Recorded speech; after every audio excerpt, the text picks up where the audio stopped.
Welcome to Mercedes and the Chap, a show dedicated to helping humans become extraordinary. Here we'll hone a well-rounded roadmap for us to step into our potential in all things relationships, work, purpose, and legacy. Chap. We have Isabella Menna. Very sultry voice, I might say. Very. I guess that makes sense because she's an MC for the Lightning. That's it. They're a good segue. She's a pregame MC for the Tampa Bay Lightning professional hockey team here in Tampa. She's also a confidence consultant and emotional coach. Yes, which is what we really dug into today. Really did, yeah, and an actor as well. Yeah, and just an all around wonderful. She's like person. A badass actor. She really is. She's trained in the Meitner. You can tell me how you say it. Meisner. God, my typing is got yeah, because there's a T means S, I guess. I don't know what language that is, but that's okay. Meisner, yes. Anyway, I don't even need to know anything about it because obviously I'm not an actor. But all I know is whatever techniques they taught her in her training are coming across because she is the most emotive person I've ever met. I've told her that. I told her that on the show. But it comes across as this. I mean, what she explained, the technique is about being truthful with what you're feeling and allowing that to come through and trying to get your ego the fuck out the way so that it can just come through and you can be this really as bright of a light as you can be while you're here. So I need to take some tips. Maybe I need to go get my own training in this. But I love that on this show, she gave us all these insights about how to connect with that part of ourselves that creates confidence, that really lets us tap into that place that where our highlights shine brightly. Right. Yeah, it's good stuff. Good stuff. Are you ready to? I am ready. To jump on with her? Let's do it. Hello, Isabella. Hello. I like seeing you in that cat suit over there on the couch. You're looking hot, baby. Thank you. I'm feeling good in it. So good. Yes. It's a power suit. Then. Yes. Okay, so today I want to jump right in to this idea of don't make an ugly woman your wife, right? And that really comes down to this idea of dating someone out of practicality or marrying someone out of practicality. And something Chap and I were talking about is like, you want to be blown away by your partner, right? Yes. Is that, what do you think about this idea of don't make an ugly woman? Sorry, did I say it backwards? Don't make a pretty woman your wife, right? What's the song? How does the song go? Sing it for me. You know what I'm talking about? Make an ugly woman your wife. You'll be happy for the rest of your life. I want to make sure that I'm really picking up what you're putting down. Yeah. Are you saying that there is this belief in society that we want to date down so what they never leave us? Exactly. Okay. Yeah. And that we're not sexually always attracted to them? Perhaps that's part of it. Yeah. And we're just not like, ooh, like this is my person. Instead, we're like, you know what? You're not going to leave me. This is safe. And I'm just going to settle. I would say to that person that as long as they want the settling kind of atmosphere of their everyday, then I think you found what you want. But if you want something that you wake up just pumped, that your work life is fulfilling, your home life is fulfilling, you have like a little pep in your step, we should never be settling. If you're going to settle at home, you're going to settle for work, you're going to settle in your body, you're going to settle with your food, you're going to settle probably with your self-discipline, self-awareness, just all the things that we could really enjoy in life, you're going to end up settling. It's interesting, yeah, because when I saw this put together, I instantly thought of a kind of something that is told to younger sailors that are buying a boat for the first time once they decide to buy a boat. And I've been known to sail some boats. And when you're going to buy a sailboat, not a regular boat, but a sailboat specifically, there's this list of what you should be looking for, right? And a lot of people that buy sailboats tend to be guys, but that's not often the case, but a lot of times it's guys. But, you get there and you have this list, like I wanted to have this range, this fuel tank, this sailplane, this, anchor weight. I don't know. I'm just making stuff up, gross weight, whatever it is, how many people it sleeps, the water tank, whatever. But the most important thing that you should put at the top of the list that all of these old salts say is the number one thing above everything else is you have to think that sailboat is beautiful. Yes. Right? And the reason they say that is because inevitably there's going to be a lot of problems with that sailboat. And if you don't think it is absolutely beautiful and doesn't take your breath away when you see it, you're not going to put the love and care into it. And it comes into the naming of the sailboat as well. And you really have to take a name seriously as well in a sailboat. So you're kind of like a sailboat, apparently. Yeah. No, but does that make sense at all? To me, it makes such beautiful sense. I think that it comes back to loving your choices, really being like, oh my gosh, yes. Because when you roll over in the morning, you want to look at the person you're with and be like, oh my gosh, yes. Yeah, you want to be walking down the aisle with a full body yes. Yes, everything in which you do. I think part of that too that we haven't considered yet in this conversation anyway is caring about what the boat feels in this situation, but caring about what the other person in your relationship feels. So like, if you actually love someone, you care about, they're essentially like a part of you, you take them as part of you in a very non-codependent way, maybe a more interdependent way. And that in doing that, you are considering their happiness as well. And if you are the person who wants to be looked at every day like, wow, I can't believe this person is sharing their life with me, I'm so grateful, then wouldn't you also want the person you're with to feel the same way on the opposite, right? 1,010%. And I also want to dive on if you're settling with your significant other, they're gonna feel that. Yeah. If you don't think that, and I'm just going like straight like sex appeal, right? Right. If I am not sexually attracted to my significant other, he's gonna feel it. Yeah. And he's also gonna feel when I'm sexually attracted to somebody else. Right. And then there comes back choices with you and your partner. You and your partner are gonna decide, am I gonna choose to ignore that they're sexually attracted to somebody else, not like me? Or am I going to settle because I chose this life? Yeah, and that carries over to when you're older as well, because if you've built this thing where for the longest time, you guys really look at each other as these beautiful, sexy creatures, and let's just say physically, but it does go in emotion. Clearly, obviously we wouldn't be here, but you have at least you have this physical part checked off the list, or put on the list actually. When you get older, because you will get older, when you get older, you still will look at this person as maybe not like she's so hot. When you guys are, I'm talking way older, but you're still going to say, man, she's still cute. She has that sparkle in her eye. I remember when you pull out those photos, remember when you looked like that? Well, it's kind of, and that is the beauty of growing old. And I actually look forward to growing old because I think that the things that really matter shine through. Yes, and I want to backpack on that point because when we're in our 80s and you're looking next to your significant other, we want to also be like, oh gosh, nobody else looks as good as you at 80. That's right, yeah. Yeah, it's okay, yes, maybe we don't look like we did in our 20s or our 30s, but my gosh, we could be killing it as 80-year-olds. and you want the both of you to still play. It's about playing and still being excited and still finding each other sexy in whatever part of life you're in at that moment in time, that it doesn't have to end. There doesn't have to be an expiration date. Yeah, and that idea of, women say it all the time, like, I'm cool with dating the guy with the dad bod or whatever.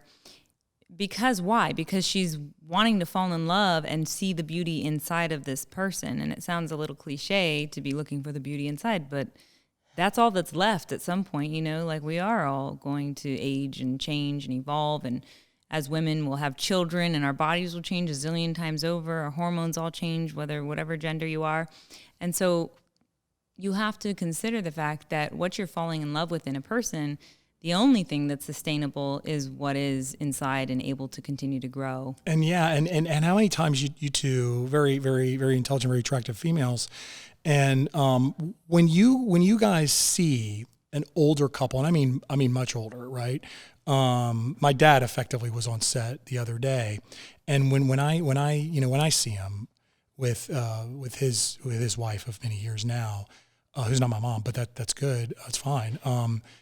But when you guys see an older couple, significantly older, and they're kind of like I don't know what the word is, but they're moving slowly, hobbling together. What do you guys when they're both together, and and a lot of the times as they get older, the wife is helping the husband. This is how it is, unfortunately for us. But or maybe very fortunately, actually. What do you guys see when you see that? What do you guys think? I mean, do you think anything? I think you do, but what do you think? That it's precious, and it reminds you that you get this very short existence here, and you might as well spend it with someone who is your light. Someone that, yes, and you move really slow, so make sure you guys are doing a lot of laughing during that time. Yeah. But it's life. Life is then slower on us. I mean, I'm still in my 20s, so who am I to speak on what it feels like to be in my 80s? Mm-hmm. But what I can appreciate is that they are forced to be in the moment because their bodies no longer can make them step outside of it. Mm-hmm. So if you are unhappy, you're going to definitely know in your 80s. Yeah. Oh, so right. What I would, because everything's slower, you're going to really have to think, do I trust this person next to me if I fall? Because you may fall in the next step. You know, maybe family members aren't as close, so it's really just the two of you. All of those, all of the chaos that can fill us in the younger years are then wiped away. So you really know if you're ultimately happy then. Mm-hmm. But I encourage everybody in the relationships you're in now, it's not about, when we get married, this is going to change, or when we have kids, this is going to change, or you know, he or she, they love me, they're going to change this. There's this beautiful fly that wants to be a part of, be a part of us right now. But I lost my train of thought. My point was when you start getting older, and you know you're in this moment of, have you led a good life? Are you with the person you want to be with? Yes, and it starts in our 20s. Or it starts in your early relationships as well. I mean, you're going to have some relationships that don't work out well. That's fine. But those are blessings. I always say to my clients, ending relationships that no longer serve us are such a thank you. They're the biggest thank you, because all of our exes are just one more stepping stone to the ultimate person we want to spend our life with. Imagine a puzzle, right? Every time we break up, the puzzle pieces go flying. They're still all your pieces. We just put them back differently. But we find out more of what we want. You're following me so far, right, with this? So we get closer to the picture making sense. You get closer. Exactly.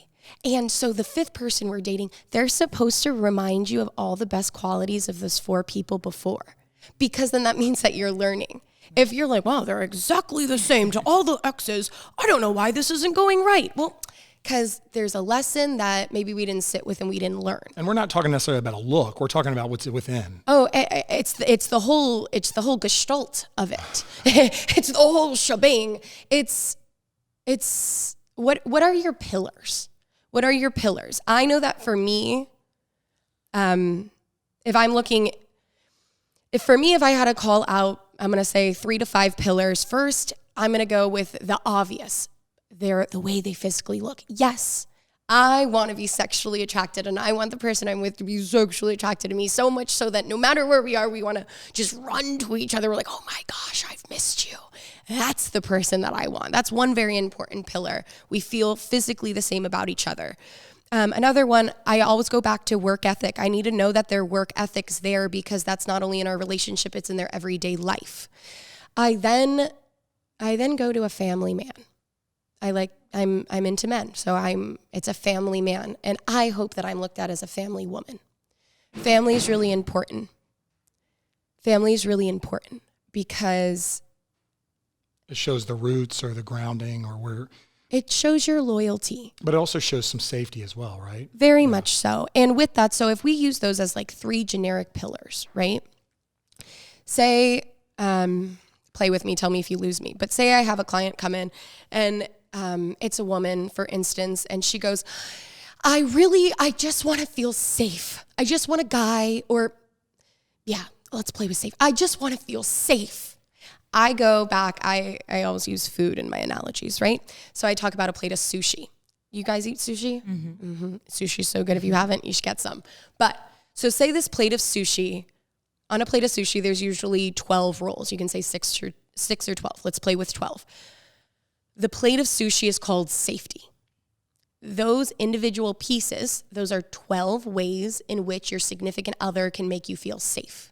So I would encourage the client I'm talking to, okay, if this represents safety, this plate, now I need 12 tangible belief systems on what make you safe. Is it he always walks on the side of the cars when we walk down the sidewalk? Is it that he always checks the mail to make sure we're not late with bills? A lot of the time, if I ask somebody what are their 12 tangible safety pieces, they can't tell me. I don't know. I just want to feel safe. Well, if you don't know what those 12 things are, how can you demand, ask, hold boundaries for that with your significant other? Just like men, some of my male clients, I'll have someone say, I just want to feel like the man of my relationship. Okay, great. The man of your relationship is the sushi roll. Now, what are those 12 things you need your significant other to do to make you feel like the man? Maybe it's as simple as she asks what I want for dinner every night. Oh, that makes me feel like the man. Or she helps me put my tie on. Yeah, she helps me put on my tie. Such a beautiful thing. Pick out my shirt. Yes. But those are individualized. And if you don't know what your 12 pieces of sushi are, then you're asking your significant other to be a mind reader. Right. And we're not mind readers. And then you're sitting there upset because you had assumptions that aren't true. Right. You're still following wow. me. Yeah, absolutely. So you have to, we can walk around and try to generalize, well, we don't want to just look for this and we want to look for that. Yes, great. Let's give generalizations, but I would be doing everybody a disservice by saying you have zero emotional work to do by yourself. Pick out the 5 things you're really looking for. You're allowed, and I'm going to use the word shallow. I'm going to use that word because it's been marked up as being a negative, that if you're into someone's look, then you are shallow. No, you know that's important and you're allowed to have it. Now, of course, we need the emotional aspect in it too. So what are your 5 pillars? And then break those down into your 12 sushi pieces. Because until you can do that, you truly can't demand your needs, your wants, and your expectations onto another person. Well, I love the shallow. Oh, sorry. I was just going to ask you, what were the full 5? Because I think we got to 3. I just played whatever okay. your personal I got 5 you. are. I played right. with my The 3 pillars. Yeah, you just make up your own. And they can, Yeah. and there's, and with that, I love that you said, well, what were those 5? My 5 can be different from each of your 5s. There is no right or wrong with that because at the end of the night, you are laying your head down on the pillow with that significant other. Who am I to say your 5 pillars are wrong? They're just not mine. But what are your 5? I do want to know. Yeah, my 5. Ooh, yeah, my 3. And then I'll go into 5. Okay, so my 3, physical, work ethic, and I said family man. I work simple and specifically because I've broken down the 3 and I've broken down the 5 into 3. But let me continue. But it could be 10. It could be 12, right? I mean, the less pillars you have, maybe the more foundation you can go to. But we had a guest on that talked about, she had a list of 100 things she finds in a guy. But those aren't necessarily pillars. Those are, she just happened to stop around 100. She could have gone to 5. She could have gone to 200. So that's beautiful. I love that. But get to a number that's deployable, maybe 3 or 5, right? Well, and the reason that I say, well, now I have 3 rather than 5, it's not saying, listen, there's no right or wrong. You just have to go with what feels good to your bodies if we play in like somatic therapy. But the reason I wouldn't say get a ton, or you could get a ton, but the reason if my work I would say not get a ton is because then we make a lot of work for your mind to get busy, and we actually take you away from being in the moment with that significant other. If I have only 3, it's because I know those 12 pieces within each of those 3. Oh, you're speaking very practically then. See, that's interesting because if you're on a date with somebody or you're getting to know them, you're in the back of your head, you have these 3 pillars and you're like, check, check, check. Are these checking? Whereas if you have 100, it's like there's no way. Well, and then those expectations, well, I have so many and I can't believe he only hit 50, so then he must not be the one. No, it's what are the ones you're really hungry for? And then what does that mean to you? Because back in the day, I used to have one that was love. Maybe that would have been my 4th, right? It would have been love. But you can have love and no work ethic. Mm-hmm. So I realized if you have good work ethic, you're working on the love. I can take love away because love will come through the work. Right. And I'm sexually attracted to you. Yes, we physically love each other. You can then start taking away kind of that noise of the other ones. Is that resonating? They condense down. Well, because how do you know if there's love there if you just met them? If you're on your second date, there's no, Well, how do you know? So that's why you go back to those pillars. So then, and that's our belief systems of love. So it's, what does love mean to you specifically? Like for me, if I go on a date. So if this is the love plate, right? We're talking If this about. is the love plate, yeah. You're the chef of the love plate. The chef of the love plate. So the chef of the love plate. And Mercedes is a reviewer at said restaurant. I love this. Oh, the okay. taste Right tester. now. Yeah, I'm the mystery shopper. Oh, the whole gang here. The whole team. Yeah. Well, love first, sexually. Sexually, I need to want them. I also need to feel wanted by them. Love at the time, that's why love is no longer mine, but love would be making me feel wanted, wanting them. Then also, it would have been protection. I had to learn the hard way that love wasn't one of my 5 pillars. But you know what I mean? Because then it starts getting complicated. Well, protection. Well, what does protection mean like? Because protection needs its own plate. Yeah, economic security, things like that. Right? Like, is it the way they're interacting with me? What exactly do I feel then? So each of these pillars almost have their own plate, and each plate it course. could have 6 to 12 Yes. sushi rolls. Okay, I see. And it's up to you. It's what's the most important to you, what fulfills you, what makes you feel whole and filled. And Mercedes and I've talked like about this, right? About like, don't feel necessarily guilty about what you find in attractive. And Mercedes, we've had a lot of discussions about that. Yeah, because we start shooting on ourselves. Now we're shooting all over ourselves, and we now end up settling. Well, and a lot of the time too, we could like someone, but maybe we're self-conscious of what other people think. Exactly. And that's also doing you a disservice. And the other person. For that. Oh, vice versa. Yeah. Yeah. Oh my gosh. They don't want to feel like they're just there because your friends like them, but Right. you don't. Yeah. That's not going to feel really good at all. Yeah. You have to know what you want.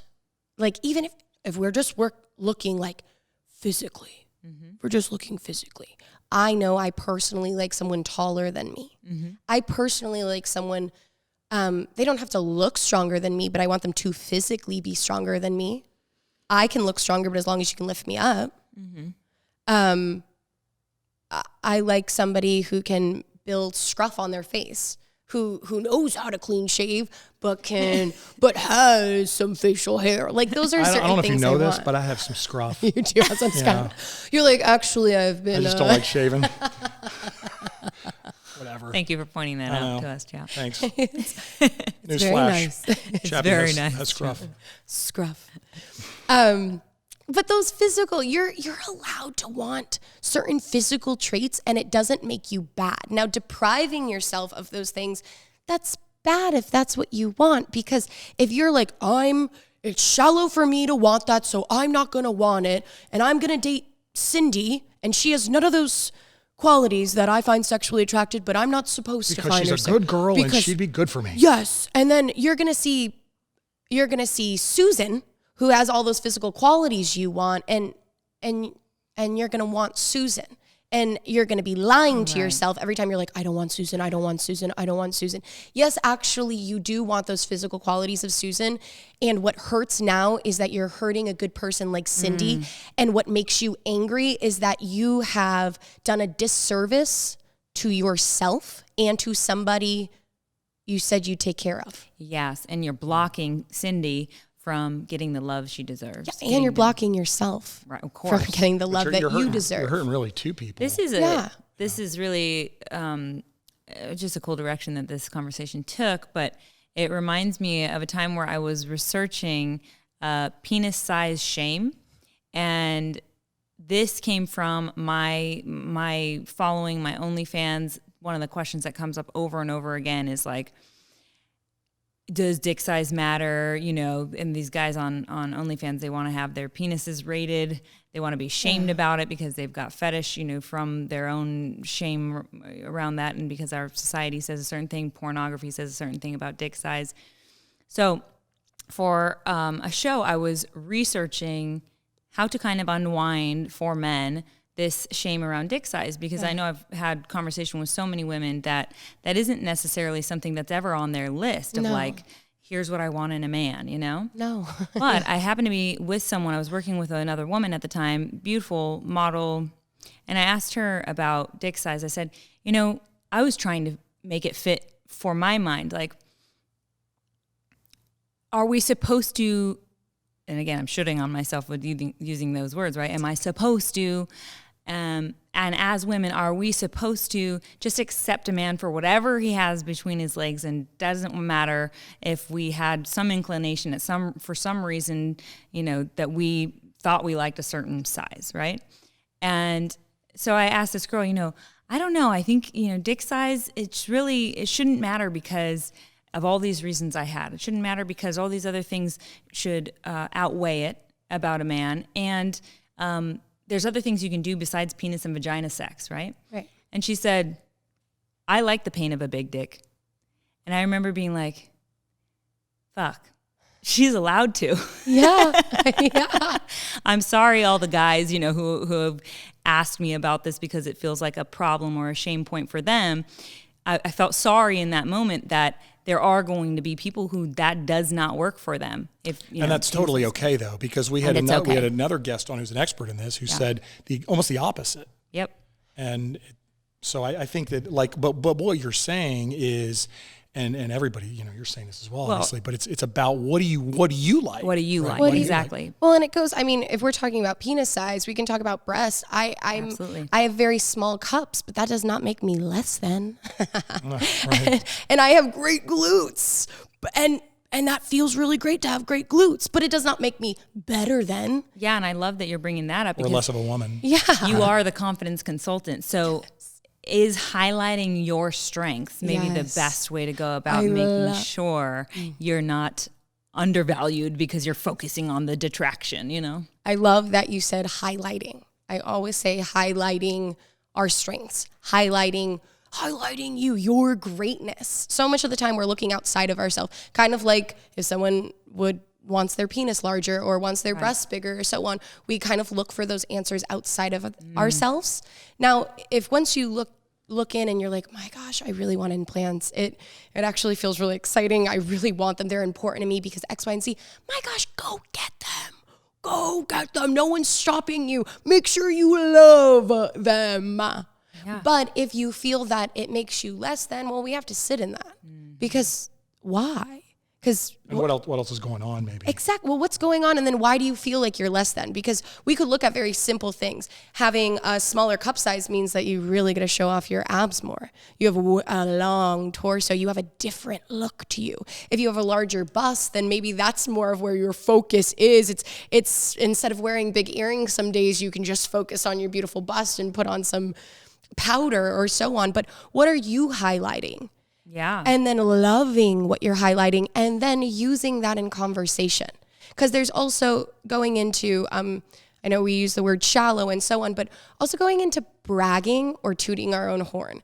That doesn't have to be a negative. That can also be a pillar. It can be a strength. How do you do that, though, artistically so that you're not coming off like a douchebag? So it depends on where it's coming from first. So my intention, right? So say we're sitting out on a date and I say, I really, really want her to like me. I need to tell her about how cool I am, all the things I have. So Mercedes and I sit down on this date and I'm like, Mercedes, I just want you to know that like I MC for like a professional hockey team. And like I go to the gym every day and I do all this and I drink a gallon and I have a cat named Milo and he's really cool. And I'm just trying to spurt out everything because I really want you to really like me. And if I lay it all down, maybe you will give me the time of day. And I'm like, this dude is desperate. Yeah, not only desperate. Oh, it's hitting you. Literally the vibration of my energy does scarcity. Yeah, it's like ba ba ba ba ba ba ba ba ba ba ba because I'm even out of breath. I'm like ba ba ba ba, and I don't feel good after that. I feel exhausted. I feel winded. I feel like I'm waiting to see my worth. Mm-hmm. Instead, if I sit there and I realize that I'm an equal gift coming to the table, just like you are. Yeah. That my presence is an equal gift, just like yours is to mine, then I'm sitting down for a conversation, for clear communication. Yeah. Then I'm saying, sometimes I get on the mic and I MC.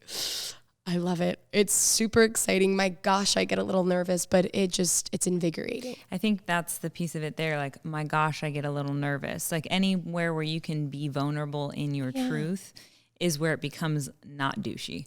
Well, and sharing it because you want to talk to them about it, not just because you want to tell them what it is. Because if I'm talking to you, and now it's okay if nobody understands what I'm saying. My clients understand because it's through repetition.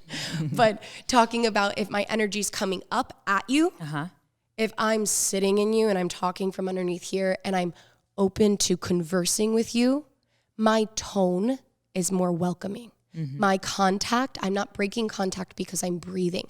I'm welcoming you into the conversation, whether you have awareness to it or not. And that really comes from a state of presence, a state of groundedness where you're, instead of in the anxiety mode, like, is she going to like me out here, trying to predict the future? And maybe a way to do this, right, is and I don't know, but I'm just going to ask you guys this. If you're a guy and are skilled in the field in which you are in, or your hobby or whatever, maybe think for a moment before you go into the scenario that you're merely going to channel that inner expert of that hobby and be calm and calculating and confident in what you do in that endeavor and apply that to this nervousness. When have you done that, Chip? I don't ever do that. You don't ever do that? No, because I'm not in that scenario, but I'm asking you guys, I mean, if you're trying to be calm. If you're going into, I don't know, a sniper situation, you're working at, you're doing flying something. Yeah, I'd go more with that because the weather turns crappy or something like that, because you can't control that. The weather turns bad. Well, the old line is you just revert back to your training, but because the training is so ingrained in you, it's not that hard to do, and that's why you're a little more calm about it. So I think what I'm saying is, if you're a helicopter pilot and you know that you can get some bad weather and things like that, you also know if you're going to this first date with this woman you're highly attracted to, there might be some weather rolling in, but you know how to deal with things. So just roll with it a little bit and just calm down, because you're not going to freak out in the helicopter and crash it. You're going to calm down. You're going to deal with it. So in that situation, your training is your higher power, which really is, the guides that you took along with you along the way. That's your instructor, or whoever you took all this mentoring from, and you're bringing it, you're channeling it essentially. That's what I'm saying. Because you know how to deal with it in that scenario, then you can deal with this scenario. Mm-hmm. And that makes me think of something Chap has brought up before, and maybe Isabella, you can play with this with us as well, which is having the kind of I don't know if it's a mythological creature or a god or goddess in your back pocket, and when you're going into a setting that might be really intimidating, or you're really afraid of failing or being rejected, having that, that source, that resource to pull on and go, I've got the instructor, the confidence consultant, the Aphrodite, whoever it is that you're praying to essentially, or channeling in that moment, on my side, and I can walk into this with that confidence as well. Yes. And it could be, that your trainer, as it were, in theory, or your buddy, your backup, whatever it is, could be Mercedes. It could be Mercedes. It could be this show. You could be like, I remember seeing something on here. I remember having this guest on. I remember having a mantra. Yeah. I mean, there's something there, right? Well, it just brings you back to like here, right? Back to this moment that they're walking in with. Did you have something to add on that? Yes. I hope that it will be the show that they say, wait, there's tools I can use. Because those tools, we want them to be able to reground them, because if you're flying in a plane and the weather gets very icky, we don't start yelling at the weather because the weather is trying to crash our plane. We just have to roll with the punches and get the plane out. That's right. We have to keep flying. Right. But a lot of the time in dating, we think that the weather is against us. Right. So it's the perspective of realizing that the weather, the person, that equal gift sitting at the table with you is equally as nervous. They're there for a reason. They're there for a reason. Well, they're there for, yes. And that reason, as I don't know what this sounds like to the viewer listening, but it has nothing to do with you. Exactly. They're going through their own shit. It's their own side of the street. Don't take it personally. It's right? not and that's the thing of truly knowing. If we really highlight the way we feel, and I call them gentleman boxes, rather than having a list of what you want from that other person, have a list of how you carry yourself as a gentleman, especially when they're not the person you want to talk to. Because a lot of the time there's an exercise with men that if she's not the one, then we walk away because we're wasting our time. Well, then that's transactional. Then you're programming yourself to only talk to people if you think you can get something from them. Yes. That then will radiate from you. So the person that you actually want to exchange with, they're going to only feel that you're transactional. But if you start practicing conversations with good individuals, even if they're not the woman you want to take home or marry, you will become better. Yeah, I love that because it is about finding how a relationship is mutually beneficial. Instead of what can I get from you? What can I get from you? You become this manipulative person, or you don't become, you probably started out that way. And hopefully we're doing the work here, giving guidance here to walk you to a place that's more in integrity and more in balance. Well, and we can't thrive, we can't build with selfishness. We also brought up a point that if you're going into the date knowing it has nothing to do with yourself, but also being scared of failure. We have to look at failure. Failure is our friend. We can only fail our way to success. We don't want to be scared of failure. If we're on the date and it doesn't work out, good. You don't want to go waste 6 months with the person that doesn't value you. If you found out in that moment, scream yes to the ceilings and the skies as you're skipping out. Like, let it be known what you really liked about that 3 hours or what you really didn't. So you're only more masterful at your next date. Absolutely. Everything is yet another lesson and another tool in your toolbox. Right. You're not a victim to the fact that you got rejected. This is happening for you to learn and move forward.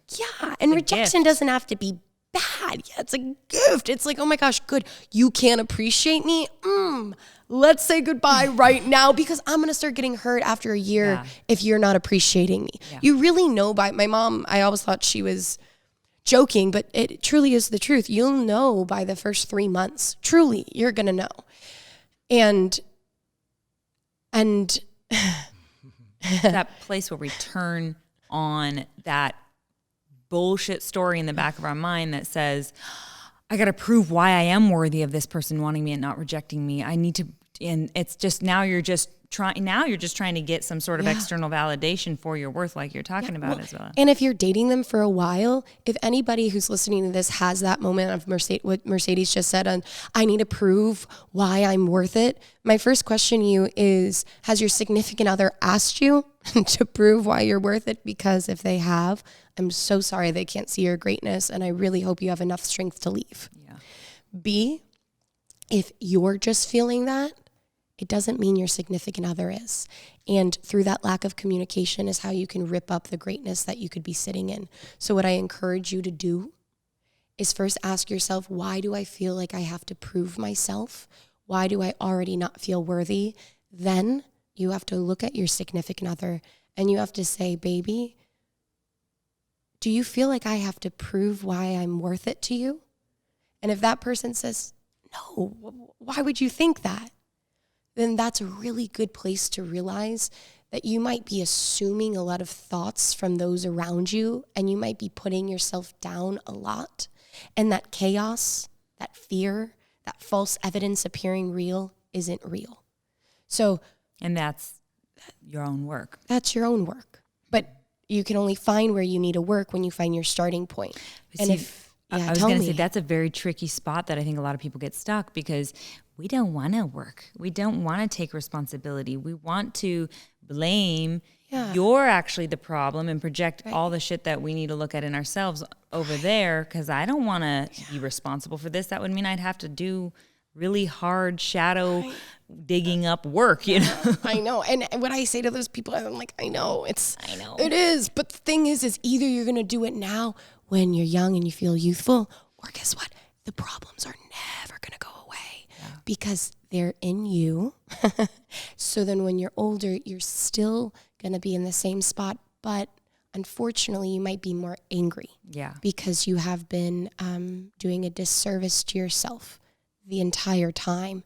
And that's much harder to get out of. And that truly is the hero's journey. And it is what we are all here to do. It's the potential is actually the thing that inside of us, it feels like God, and it calls us on this heroic journey. That means we got to slay dragons on the way. Yes. And as we move toward it, we end up stepping into our throne. Right? Well, and you want to find a partner that's like, yes, baby, get that dragon. Like, you want to find that person that, if we look at work as a negative, I don't want to work in a relationship. I don't want to, we have to work without anything. Yeah. Excuse my French as I mumble, like, what do you mean you don't want to work?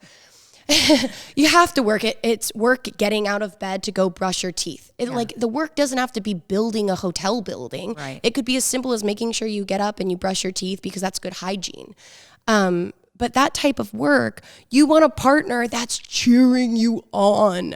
You want to be able to cheer each other on because you appreciate the hard work, because then you can appreciate that person you're with.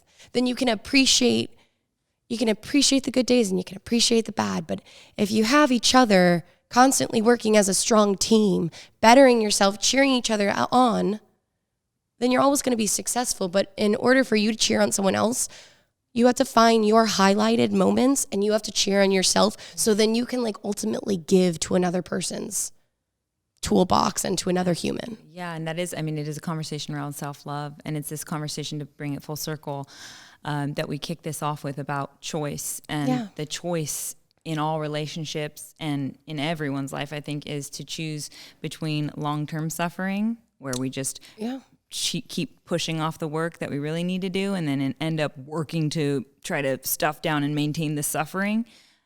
So between long-term suffering and short-term suffering. Short-term suffering is diving straight into the dragon's lair, sword in hand. And I'm going to jump on another. I love that you bring up suffrage, right? Because it's a lot of feel good. Yeah. So with my clients, it's not that it's not going to be painful, but it's about that you're allowed to be filled with joy and also in so much pain that you don't have to suffer to make it, that you can enjoy, you can build, you can grow, you can find the hungry pieces. And as my client's teammate, I like showing them that in the suffrage, we can also be happy, or else we're like, well, what do you mean? Maybe I won't suffer at all short term, and then I'll just never have to deal with it. I'll just keep ignoring it. But suffrage doesn't have to be bad. Yeah. We think if we don't suffer, we're going to be living this hedonistic life. But the reality is there's something in between. And I think going to the gym is a good example of it. Like, you're working out and sometimes you're like, I fucking love the feeling of this pain because I know the growth that comes with it. Yes. And it's beautiful. Yes. Thank you for that. Of course. Thank you. And Isabella? Yes. Thank you. And we are at for Isabella is on Instagram at Confidence Consulting Co. and website confidenceconsultingco.com.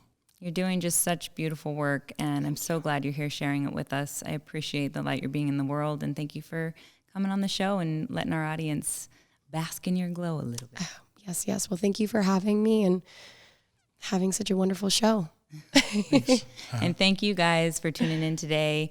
And if you'd like to be part of our community, please subscribe, comment, connect through the links below. If you know someone who needs to hear this message today, share it with them. We'll be back next week. Bye for now.